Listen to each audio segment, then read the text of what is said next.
नमस्कार दोस्तों, पीएससी वाला में आप सभी का स्वागत है। बहुत लंबे समय से आप प्रतीक्षा कर रहे थे कि सर आप प्लेटफॉर्म पर किसी टॉपर को लेकर आइए और उनसे जो है हमें स्ट्रैटेजी जानना है। तो आज हमारे सामने राजकुमार सर हैं और राजकुमार सर के बारे में मैं बस 2 पंक्ति में उनकी एक व्याख्या आपके सामने करूंगा, बाकी सर आपको अपने बारे में जरूर बताएंगे। गिरकर उठना, उठकर चलना, यह क्रम है इंसान का। कर्मवीर को फर्क नहीं पड़ता किसी जीत या हार का। तो उसी का साक्षात उदाहरण यहां पर राजकुमार सर हैं। तो सर वेलकम टू फिजिक्स वाला। Thank you. तो सर सबसे पहले मैं आपसे सर इवन जो छात्र हैं वो आपसे सर बेसिक जो इंट्रोडक्शन है वह जानना चाहेंगे कि किस प्रकार जो है आपने परीक्षा को क्लियर किया। इस पर तो हम आगे आएंगे, तो एक बेसिक इंट्रोडक्शन सर आप अपना यहाँ पर प्लीज़ बच्चों को दें। मेरा नाम राजकुमार मौर्य है और मैं गाज़ियाबाद से बिलोंग करता हूँ, उत्तर प्रदेश में।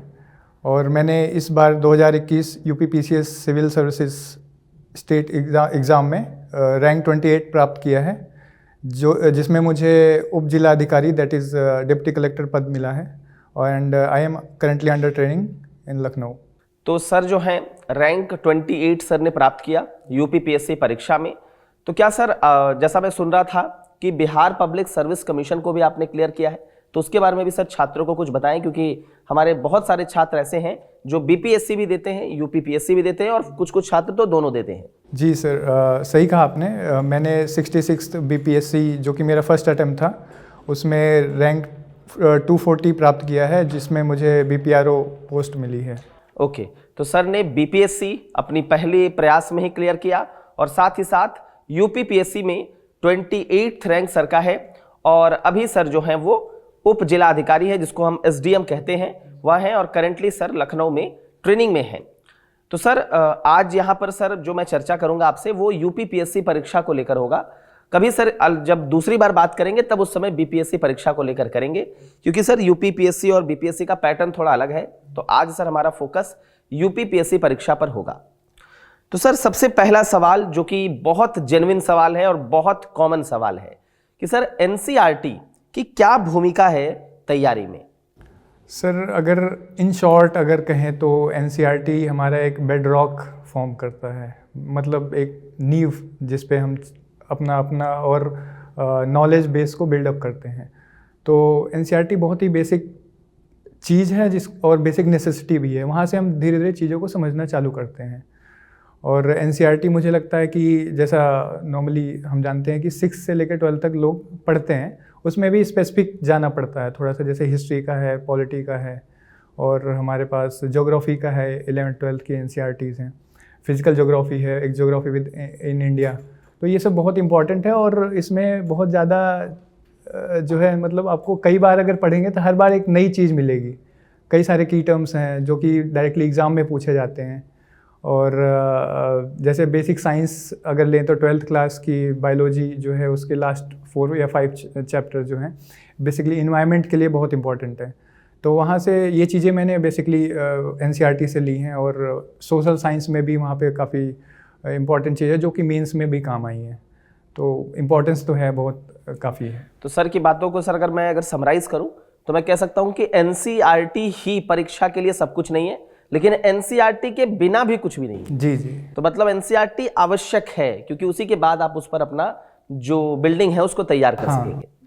तो सर दूसरा जो मेरा सवाल है जो बहुत बच्चे पूछते हैं, क्योंकि प्रीलिम्स में जो छंटने का रेशियो होता है वह ज़्यादा होता है, ठीक है। बहुत बच्चे जो हैं वो प्रीलिम्स में ही रह जाते हैं, हालांकि उनकी मुख्य परीक्षा की तैयारी अच्छी होती है।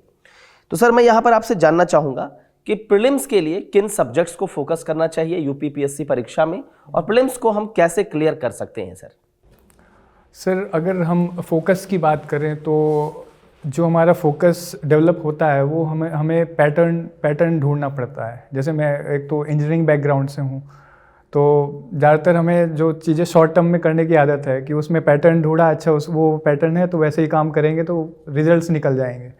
तो मैंने भी यही किया कि प्रीवियस ईयर क्वेश्चंस जो हैं स्पेशली 12 to 15 ईयर्स के, तो उसकी मैंने बुक खरीदी थी जो प्रीवियस ईयर क्वेश्चन की, उसमें सोल्यूशन भी थे।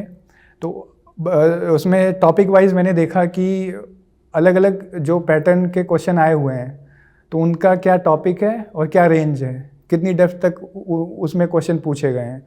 तो इससे हम एक सर्टेन आइडिया लगा सकते हैं कि कितने क्वेश्चंस पूछे जा रहे हैं, तो इससे हमें टॉपिक की इम्पोर्टेंस पता चल जाएगी।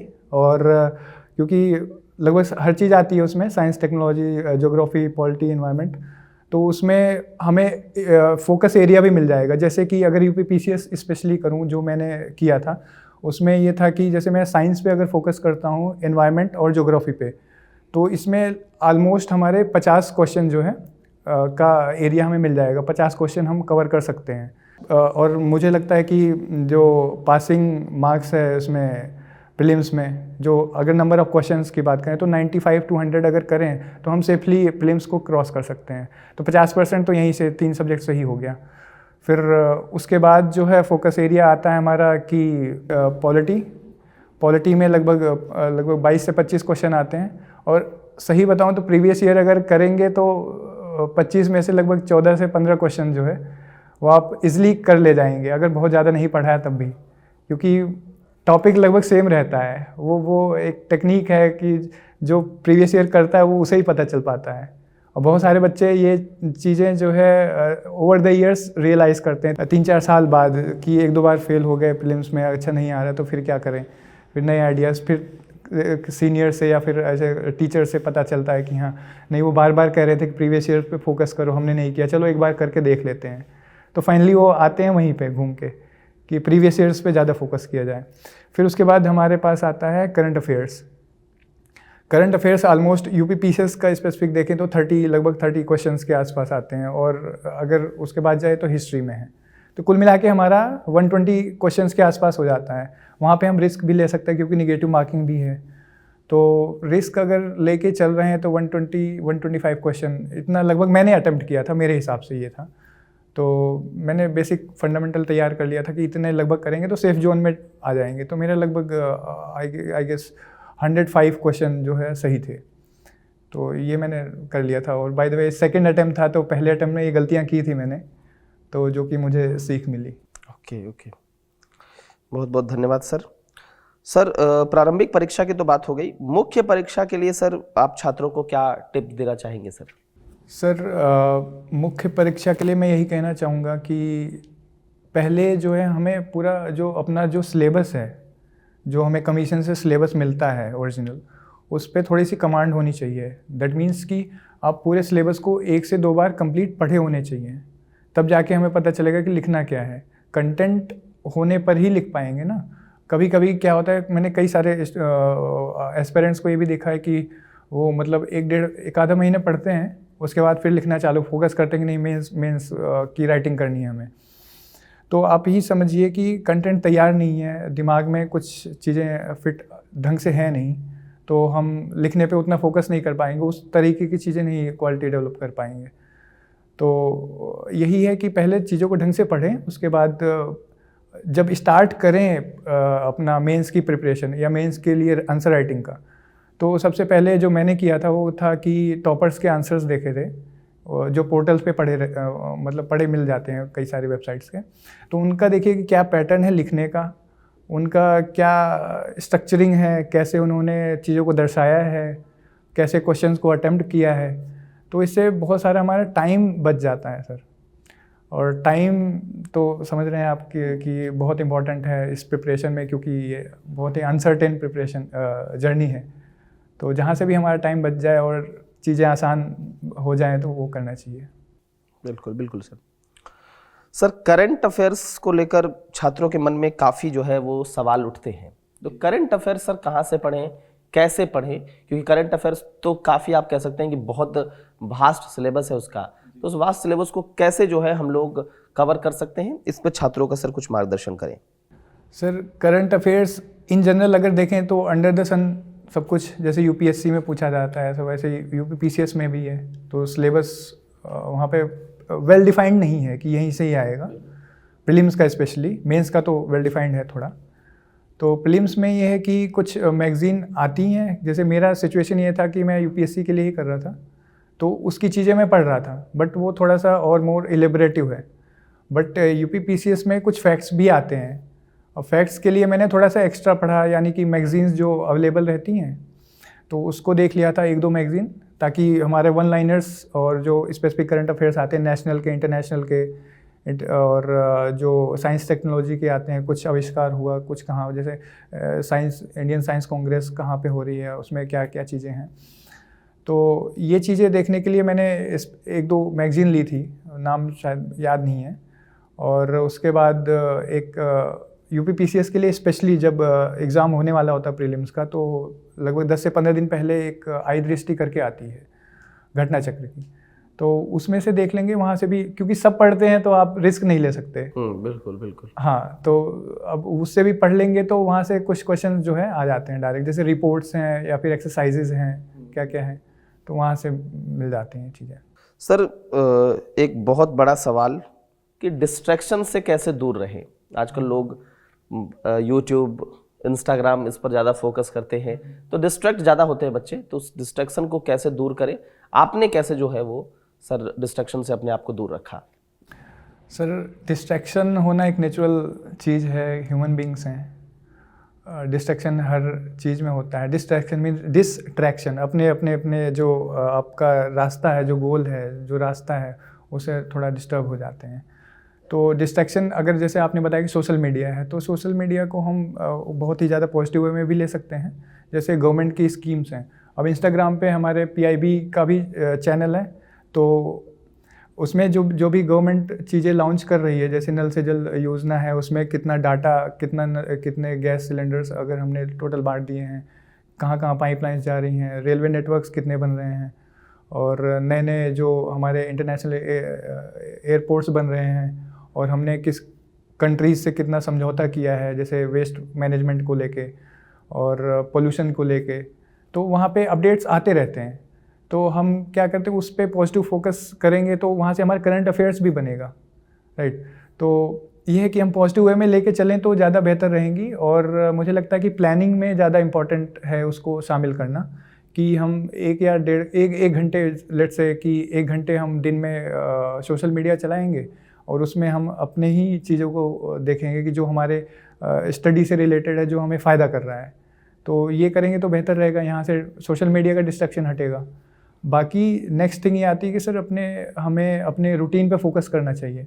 अगर हमारा वेल मेंटेन्ड रूटीन है, रूटीन इन द सेंस कि अगर टाइम टेबल हमने ढंग से बनाया हुआ है, तो उसमें डिस्ट्रैक्शन के चांसेस कम हो जाते हैं। अब ये एक छोटी सी कहावत है कि if we fail to plan we plan to fail, तो ये कहावत है। तो इन जनरल ये सच भी होता है, अगर हम चीज़ें प्लान नहीं करते हैं तो हम किसी भी मतलब हमारे पास कोई एरिना नहीं रहता कि कितना कितना हमें चलना है, तो हम किसी भी डायरेक्शन में भटक जाते हैं। तो प्लानिंग इज़ वेरी इंपॉर्टेंट। जैसे मेरा था कि मैंने थोड़ा टाइम टेबल सेट कर रखा था, और उसमें एक इम्पॉर्टेंट था कि डेली जॉगिंग है, तो मैं लगभग 6 बजे मेरा रहता था अलार्म लगा दे, शाम को 6 बजे निकल जाना है, तो जॉगिंग वगैरह करनी है 15-20 मिनट, थोड़ी एक्सरसाइज करनी है, और एक्सरसाइज में मैं रनिंग स्प्रिंट भी करता था मैं 400 मीटर। तो उसमें एक ये है कि अंदर से संतुष्टि मिलती है कि अच्छा, टाइमिंग लगा के भी करता था कभी कभी कि चलो मैं अपने रिकॉर्ड को खुद ही तोड़ पा रहा हूँ, तो एक इंटरनल सेटिस्फैक्शन मिलता है कि हमारी एक्सरसाइज भी हो रही है, बॉडी और माइंड उसमें हो रहा है। दूसरा है कि थोड़ा स्पिरिचुअल अवेयरनेस रखें, जिसको इंटरेस्ट है भगवान में और भी रिलीजियस हैं, तो स्पिरिचुअलिटी में थोड़ा रखें, तो उसमें मन की शांति मिलती है, मेंटल पीस जिसे कहते हैं, तो वो बहुत ज़्यादा इम्पोर्टेंट है। मेंटल पीस से हमारा जो काम करने का तरीका है वो ज़्यादा बेहतर बनता जाता है ओवर द टाइम। और एक वेल ह्यूमन बीइंग, जो अल्टीमेट गोल तो यही है कि एक वेल ह्यूमन बीइंग होना चाहिए, सोसाइटी में कंट्रीब्यूट करना चाहिए, और उसी से फिर कैरेक्टर भी बनता है बड़े होके। तो इसमें भी मेरा फोकस था थोड़ा सा, तो ऐसे ही मैंने अपने आप को डिसिप्लिन वे में धीरे धीरे अपने आप को ढालने की कोशिश की है। सर, इंटरव्यू आपने फेस किया सर यूपीपीएससी का, हालांकि बीपीएससी का भी किया होगा, लेकिन सर यूपीपीएससी के इंटरव्यू में आपसे कैसे सवाल पूछे गए? सर, यूपीपीसीएस के इंटरव्यू में पहले तो मैं थोड़ा नर्वस था जाने पे, क्योंकि मेरा जो जाने का सीक्वेंस था वो लास्ट था, तो मुझे लग रहा था कि शायद सबसे वो क्वेश्चन पूछ लिए होंगे, अब मुझसे क्या पूछेंगे, हो सकता है कुछ ज़्यादा टेढ़ा मेढ़ा पूछ दे। तो मैं आंसर कर भी पाऊँगा या नहीं कर पाऊँगा, तो ये मन में ख्याल रहता है। तो जब आप वहाँ पे होते हैं तो कुछ समझ में नहीं आता है, हाई एड्रेनलिन होता है। तो जैसे ही मैं गया अंदर तो मैंने ग्रीट किया, सब मतलब बड़े ही काम थे वहाँ पे, 4 मेंबर्स थे, तो मैडम भी थी वहाँ पे एक उसमें से, तो काफ़ी अच्छी तरीके से उन्होंने रिस्पॉन्ड किया। ऐसा लग रहा था कि मेरा ही पहला इंटरव्यू हो रहा है। तो वहाँ पे लोग जो मेंबर्स थे बहुत ही ज़्यादा कोऑपरेटिव थे। उसके बाद जब इंटरव्यू मेरा स्टार्ट हुआ तो उन्होंने सिंपली मतलब ये पूछा कि ग्रेजुएशन कहाँ से किया है, कंप्यूटर साइंस ही क्यों लिया आपने। तो उसका एब्सोल्यूट आंसर था मेरे पास कि और उसके बाद उन्होंने धीरे धीरे हमारे जो ग्रेजुएशन है उसके बाद फिर उन्होंने पूछा कि अच्छा आपका ऑप्शनल क्या है, जैसे ज्योग्राफी था मेरा ऑप्शनल, तो ज्योग्राफी से चीज़ें पूछी उन्होंने कि यूपी है उसको 4 पार्ट में डिवाइड करते हैं, नॉर्थ वेस्ट है, नॉर्थ ईस्ट है, साउथ वेस्ट, साउथ ईस्ट है।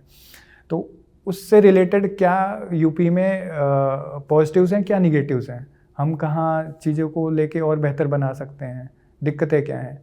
और क्योंकि ऑप्शनल ज्योग्राफी था तो मैपिंग से भी बहुत सारे क्वेश्चन उन्होंने पूछे कि कौन कौन से डिस्ट्रिक्ट जो है हमारे इंटरनेशनल बाउंड्री बनाते हैं नेपाल के साथ, स्पेशली बिहार से कितने बनाते हैं, कौन सा ऐसा डिस्ट्रिक्ट है जो कि 4 स्टेट से बनाता है, और यूनियन टेरिटरी कौन सी है जो कि उत्तर प्रदेश से बनाती है। तो ये सब चीज़ें उन्होंने ओवर इंटरव्यू काफ़ी अच्छे से पूछा और मैं खुश था क्योंकि ये चीज़ें मुझे पता थी और मैं बताता गया। तो जो इंटरव्यूअर्स थे वो काफ़ी मतलब अच्छे रिस्पॉन्स में नज़र आ रहे थे।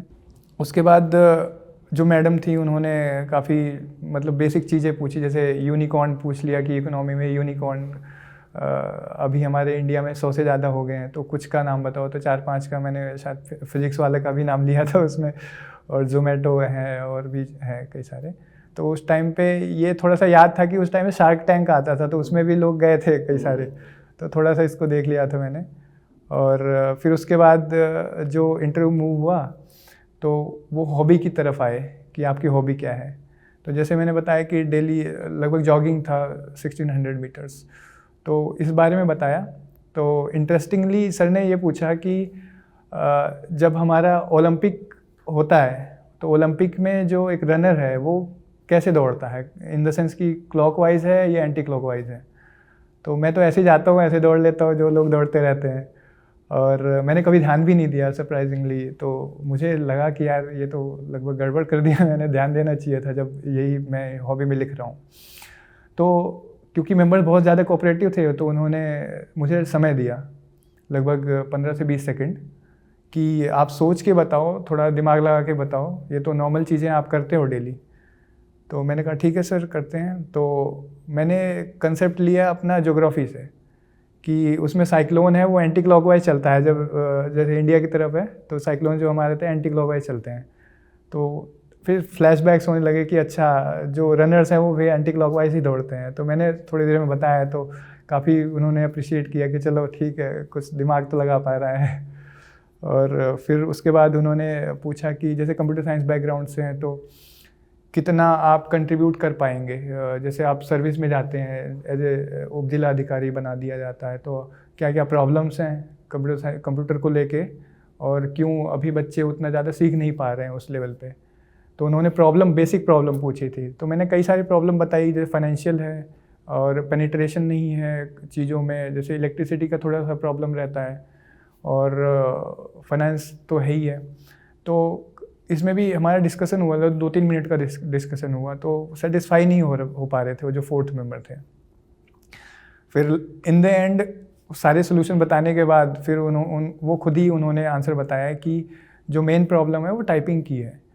तो हिंदी टाइपिंग बहुत ज़्यादा डिफ़िकल्ट है, उस हिंदी टाइपिंग के हिसाब से वो कीबोर्ड हमारे बनाए नहीं गए हैं क्योंकि वो बाहर के हैं, तो क्वालिटी सेटअप में रहता है। तो वो इंग्लिश वालों को थोड़ा जल्दी टाइपिंग आ जाती है, तो हिंदी वालों को थोड़ा सा मेहनत ज़्यादा लगती है, थोड़ा कॉम्प्लेक्स है।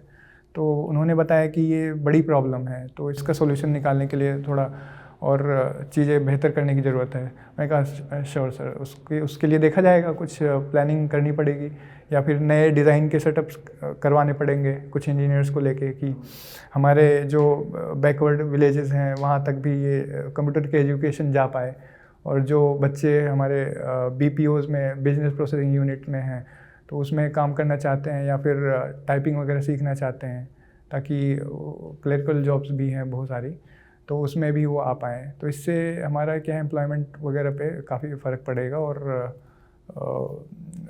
अनएम्प्लॉयमेंट तो दूर होगी। सर, इंटरव्यू में ड्रेस कोड किस प्रकार का होता है सर?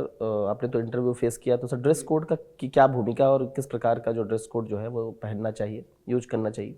सर अगर ऐसा देखें तो जो कमीशन है आयोग, उसकी तरफ से कोई स्पेशल वो नहीं है, मतलब गाइडलाइंस कि यही पहन के आना है।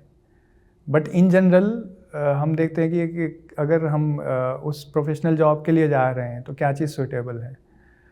और क्योंकि प्रोफेशनल जॉब है तो प्रोफेशनल फॉर्मल चीज़ें पहनने, अब जैसे जैसे ठंड है तो उसमें हम सूट वगैरह पहन सकते हैं, ब्लेज़र वगैरह है, बट फॉर्मल है कंप्लीट। और अगर समर है तो उसमें शर्ट पैंट भी चल जाता है। तो ऐसा कुछ मतलब हार्ड एंड फास्ट नहीं है, जो भी कंफर्टेबल है, मतलब जिसमें आप बैठ के आराम से बात कर सकते हैं 1 to 1 और वार्तालाप कर सकते हैं, अपनी चीज़ों को आसानी से प्रदर्शित कर सकते हैं, बता सकते हैं, सहज हैं जिसमें, तो वो चीज़ें, वो कपड़े बिल्कुल पहन लेने चाहिए। एक बहुत ही इम्पोर्टेंट सवाल सर, कि खुद को मोटिवेट करने के लिए क्या करना चाहिए? आपने अपने आप को सर कैसे मोटिवेट किया? सर मोटिवेशन एक बहुत ब्रॉड टर्म है, और मोटिवेशन मुझे लगता है कि बहुत सारी चीज़ों से आती है। स्टार्ट करो कि आप सुबह उठते हैं और फिर आपने एक कोट, मान लीजिए अपने स्टडी टेबल पे कोट चिपका रखा है, मैंने खुद चिपका रखा है, मतलब पेस्ट किया हुआ है डॉक्टर APJ अब्दुल कलाम का कि a man needs his difficulties in order to enjoy success. तो उसमें पहले ही सर बता रहे हैं कि डिफ़िकल्टी तो होगी, सक्सेस आएगी बाद में, पर डिफ़िकल्टी तो फेस करनी पड़ेगी। तो उठता था, चलो ठीक है, अब उठा हूँ तो आगे प्रोसेस करता हूँ, जो पढ़ना है वो डिफ़िकल्ट तो है ही है, अब उसको करना ही है, शायद फिर उसके बाद सक्सेस मिले। उसके बाद मोटिवेशन के लिए है कि आप यूट्यूब चैनल्स हैं, थोड़ा सा आप वर्क एथिक्स, बहुत सारे पर्सनालिटीज़ के बारे में, स्वामी विवेकानंद जी के बारे में, कि कैसे डिसिप्लिन रहें, कैसे अपने विल पावर को बढ़ाएं, कैसे आगे काम करें। तो उसमें काफ़ी चीज़ें सीखी मैंने, और मोटिवेट अपने आप को करने के लिए मैं रूटीन फॉलो करता था। Routine is the strongest motivation. तो अगर आप रूटीन में, अपने रूटीन में विश्वास रखते हैं, रूटीन खुद का बनाया होना चाहिए, ना कि कोई दे रहा है कि नहीं यही फॉलो करो, जो आपको अच्छा लगे। बट ये है कि बैलेंस्ड होना चाहिए, ये नहीं कि एक ही सब्जेक्ट पढ़ते रहें दिन भर और उसी से काम चल जाएगा, नहीं, तो थोड़ा बैलेंस होना चाहिए। और जैसे अगर आप फिज़िकल और मेंटल बैलेंस जो है उसको भी बना के रखना चाहिए। तो ये मोटिवेशन था मेरे लिए। और बाकी लोगों से मिलना, लोगों से अपनी, मतलब फैमिली से बहुत ज़्यादा कट ऑफ भी ना हो जाएं, पेरेंट्स से बात करते रहें कुछ कुछ समय पे, उनसे भी मोटिवेशन मिलता है कि हाँ, उनकी भी थोड़ी उम्मीदें हैं, वो भी आपको काफ़ी मेहनत करके पढ़ा रहे हैं, तो हमें लगता है कि कुछ वापस तो करना चाहिए इन टर्म्स ऑफ सक्सेस। तो अल्टीमेट एंड यही है कि सक्सेस उन्हें वापस कर देनी है जितना उन्होंने इन्वेस्ट किया है। बिल्कुल सर।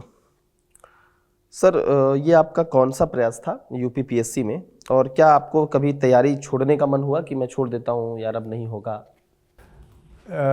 मैं पहले क्वेश्चन का जवाब देता हूँ।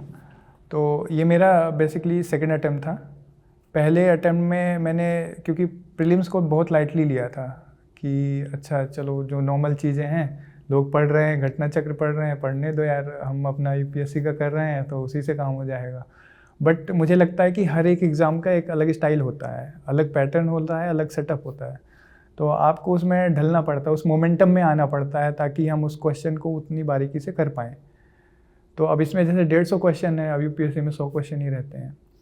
अब उस हिसाब से हमें देखना पड़ता है कि बैलेंस बनाना पड़ता है कि कैसे हम वहाँ पे क्वेश्चन को करेंगे ताकि हम कट ऑफ के थोड़ा सा और पार हो पाएँ, ईज़िली कट ऑफ को क्रॉस कर पाएँ। तो तैयारी का तो यही था, मैंने 2019 से किया था स्पेशली। तो अब एक हाई पेइंग जॉब मैं छोड़ के आया था, अमेजन में सॉफ्टवेयर इंजीनियर था, तो उसमें काफ़ी अच्छी सैलरी थी। और यहाँ पे आने के बाद जब आपका 1-2 अटेम्प्ट में नहीं होता है तो आप थोड़ा निराश होते हैं कि यार शायद होगा कि नहीं होगा। और बहुत ज़्यादा अनसर्टेनिटी रहती है। और फिर आसपास के लोग भी कहने लग जाते हैं ना सोसाइटी में कि अच्छा ये तो जॉब करने लायक है, फिर घर में क्यों बैठा है क्योंकि मैंने तैयारी अपने घर से ही की थी। तो जैसे करोल बाग है पास में तो है, बट उधर गया नहीं, अब घर से ही किया था। तो लोग कहने भी लगते थे ना कि क्या है क्या नहीं है। तो अब ये है कि मैंने माइंड नहीं किया उतना लोगों का कहना, अपने रूटीन पे फोकस करता था, आता था जाता था, ज़्यादा मतलब इंटरेक्ट नहीं हो पाया। अब लोग तो कुछ ना कुछ कहेंगे ही, और हमें अपने अपने बेसिकली गोल पे फोकस करना चाहिए कि हमें क्या मिलने वाला है, राइट। प्रोसेस तो है ही है, उस प्रोसेस से गुजरना सबको है, और हमें लेकिन हमारा फोकस जो है गोल पे होना चाहिए, क्योंकि वो अल्टीमेट मोटिवेशन है। Goal is the ultimate motivation. और फिर इस हिसाब से मैंने करता गया, और फिर अब 1-2 फेलर्स के बाद जो है मुझे लगा कि अब तो छोड़ ही दूंगा। अब आप मेरे एक फ्रेंड है, तो उससे आप पूछेंगे कि जब ये यूपी पीसीएस का मेंस होने वाला था तो मैं जा ही नहीं रहा था देने, क्योंकि 5 दिन पहले यूपीएससी का मेंस का रिजल्ट आया था जिसमें मेरा नहीं हुआ था। तो काफ़ी निराशा हुई थी कि यार अब इसमें नहीं हुआ तो फिर होगा ही नहीं आगे, और इसको छोड़ ही देता हूँ, यूपीएससी क्या ही है। वैसे ही रिजल्ट इसमें भी आएगा, क्योंकि 2 महीने पहले मेंस दिया था, अब 2 महीने बाद फिर से दे रहा हूँ, वही सेम सिलेबस है। तो फिर भी पिताजी ने कहा और दोस्त ने कहा कि यार दे दो, फिर अगर है तो मेंस पास में ही है तो कुछ जाएगा तो है नहीं, कुछ नुकसान तो है नहीं। तो मैंने कहा ठीक है यार दे देता हूँ लेकिन इसके बाद छोड़ दूंगा मैं सब कुछ, अपना कॉर्पोरेट जॉब में चला जाऊंगा। दोस्त मेरे जो है अच्छी जगह है, कोई वीज़ा में है, कोई कॉलकॉम में है और आईबीएम में है। तो उन्होंने भी मतलब एश्योरेंस थी कि यार अपने दोस्त लोग हैं उधर चले जाएंगे, लेकिन ये कि मेंस दे के आ जाओ एक बार। तो मैं गया और दे दिया। अब मुझे मतलब ये नहीं था कि होना है कि नहीं होना है, बस दे देता हूँ। तो अपने मतलब जितना मेरी इच्छा शक्ति थी कि चलो पूरा करके आ जाऊँ क्वेश्चन, हालांकि एक क्वेश्चन छूट गया था मेरे GS4 में, लेकिन मैं पूरा करके आया था कि जितना हो सकता है। ये नहीं देखा कि बहुत अच्छी क्वालिटी में प्रोड्यूस कर पा रहा हूँ या नहीं, जो क्वेश्चन है और जितना आ रहा है थोड़ा सा एक्स्ट्रा अगर मैं कुछ कर पा रहा हूँ उसमें, जैसे डायग्राम ड्रॉ कर दिया या फिर कोई स्टोरी लाइन कर दी या फिर स्टोरी एक मतलब एग्जांपल दे दिया या डाटा फैक्ट्स जितने भी आ पा रहे हैं, तो उस माइंडसेट से मैं गया था कि मैं अपना पेपर पूरा करके आऊँगा और जितना भी हो सकेगा मैं अपने हिसाब से बेहतर अपना परफॉर्मेंस दे के आऊँगा। सर जैसा आपने बताया कि आप ऑलरेडी वर्किंग थे तैयारी के दौरान, हाँ। आप अमेजोन में थे, सॉफ्टवेयर इंजीनियर थे, तो काफ़ी हेक्टिक वर्क शेड्यूल भी होगा जी। तो सर वैसे छात्र जो वर्किंग हैं, ऑलरेडी वर्किंग हैं, हाँ। उनके लिए आपकी क्या सलाह होगी सर? मुझे लगता है कि स्टार्ट करने से पहले, प्रिपरेशन स्टार्ट करने से पहले अपना माइंड मेकअप बहुत ज़रूरी है और साथ में प्लानिंग भी। तो अगर माइंड मेकअप कर लेंगे तो मुझे लगता है कि 3-4 घंटे अगर निकाल पा रहे हैं, क्योंकि आप जॉब में हैं तो उसकी भी रिस्पॉन्सिबिलिटी है बहुत ज़्यादा, क्योंकि आप ऐसे ही नहीं कर सकते कुछ भी, तो रिस्पॉन्सिबिलिटी तो पूरी निभानी पड़ेगी। आप सबके साथ वफा करना होगा। तो आप अगर प्रिपरेशन भी करना चाहते हैं तो 3-4 घंटे मुझे लगता है कि अगर दे रहे हैं तो बेहतर है, और वो जो 3-4 घंटे होंगे ना काफ़ी मुझे लगता है प्रोडक्टिव होंगे और फोकस्ड होंगे। तो इस तरीके से धीरे धीरे करते रहें, और जब ये लग जाए कि हाँ मेरी तैयारी कुछ हद तक हो गई है, इन सेंस की 50% लगभग हो गई है, तो थोड़ा सा रिस्क ले लें, क्योंकि रिस्क तो ज़रूरी है। अगर कुछ पा रहे हैं तो थोड़ा सा कुछ खोना पड़ेगा, ये जनरल सी चीज़ है। तो उसमें फिर कुछ दिन की मुझे लगता है कि जैसे प्रीलिम्स वगैरह आ रहे हैं तो 1-1.5 महीने की छुट्टी ले लो, और उसके बाद प्रीलिम्स देने के बाद फिर से अपना कंटिन्यू अगर हो जाता है तो फिर मेंस वगैरह के लिए थोड़ा सा ऑफ ले लेना चाहिए। तो ऐसे मुझे लगता है कि कैरी ऑन कर सकते हैं अगर फाइनेंशियल प्रॉब्लम ना हो तो। बिल्कुल सर। सर एक मेरा जो बहुत महत्वपूर्ण सवाल है कि तैयारी के समय आपको ज़्यादा चैलेंजिंग फील हुआ या फिर जॉब की जिम्मेदारी आपके लिए ज़्यादा चैलेंजिंग है? सर अभी के टर्म्स में अगर मैं कंपेयर करके बताऊं तो सर तैयारी तो बेसिकली मुझे लगता है कि 50% भी नहीं मेहनत मांग रही थी जितना अभी की रिस्पॉन्सिबिलिटीज़ मांग रही हैं। तैयारी के समय लगता है कि हमारे पास बहुत ज़्यादा बर्डन है, बहुत ज़्यादा पढ़ना है, बट बिलीव मी अभी वो कुछ भी नहीं है तैयारी का। तो बाद में जो रिस्पॉन्सिबिलिटीज़ आती है बहुत ज़्यादा है। आप 24 घंटे उसी के बारे में सोच रहे होते हैं, क्या कैसे आगे काम करना है, कैसे लोगों से डील करना है, कैसे जो स्कीम्स हैं उसको बेहतर ढंग से इम्प्लीमेंटेशन उनका करना है, कैसे बैकग्राउंड पे चीज़ें और बेहतर करनी है, लोगों तक क्या स्कीम्स है कैसे पहुंचानी है ताकि एक एक जो पुअर बैकग्राउंड का समाज से आ रहा है व्यक्ति, तो उसको भी कुछ प्रॉब्लम्स ना हो, या फिर उसकी प्रॉब्लम्स क्या हैं, दिक्कतें क्या हैं, उसको हम सॉल्व कर पाएँ और कम टाइम में। और रिसोर्सेज क्योंकि हमेशा बहुत ज़्यादा नहीं होते, बट हमको एफिशिएंटली उसको यूज़ करना होता है। रिसोर्स क्रंच तो हर जगह है, तो हमको एफिशिएंटली कैसे यूज़ करना है, तो उसके लिए रिस्पॉन्सिबिलिटीज़ और जो क्राइटेरिया है, प्लानिंग है, इसमें मुझे लगता है ये बहुत ज़्यादा कॉम्प्लेक्स चीज़ें हैं अगर कंपेयर करें तो तैयारी के, क्योंकि वहाँ पे हमें पढ़ना है सिर्फ। सर तैयारी में आप किस चीज़ को आपने प्रायोरिटी दिया था, नॉलेज को, स्किल को, या दोनों को? सर नॉलेज बहुत ज़रूरी है, क्योंकि ये जो अगर एग्ज़ाम का हम पैटर्न देखें तो एग्ज़ाम है, पहले प्रीलिम्स होता है, फिर मेंस है, फिर इंटरव्यू है। और प्रीलिम्स के लिए मुझे लगता है नॉलेज बहुत ज़्यादा ज़रूरी है, और साथ में स्किल्स होना चाहिए अपने क्वेश्चन को करने के लिए, कि उतने टाइम फ्रेम में हम कर पा रहे हैं नहीं, या कितना हम रिस्क ले रहे हैं, कौन कौन से क्वेश्चन हम 50-50 में जाएंगे, कौन से बिल्कुल नहीं आते हैं। तो ये स्किल है, नॉलेज होगा तभी हम ये स्किल को इम्प्लीमेंट कर पाएंगे। बात आती है मेंस में, तो वहाँ पे सिर्फ नॉलेज होना ज़रूरी नहीं है, मतलब सफिशिएंट नहीं है, आपको स्किल भी आनी चाहिए कि रिप्रेजेंटेटिव आप रिप्रेजेंट कर पा रहे हैं अपने आप को, आपका आंसर उस फ्रेम में है कि नहीं जिस हिसाब से पूछा गया है। तो knowledge plus skill is equal to complete success की बात कर सकते हैं हम। बिल्कुल। सर आपकी तैयारी के दौरान क्या आपका कोई प्लान बी भी था कि अगर ये नहीं हुआ तो वो कर लेंगे, या फिर किस प्रकार सर आपने इस पूरी तैयारी को टैकल किया? सर ऑनेस्टली बोलूँ तो दिस इज़ प्लान बी, जहाँ पे हूँ मैं अभी UP-PCS में जो सिलेक्टेड हूँ, तो ये प्लान बी का ही इम्प्लीमेंटेशन है अभी।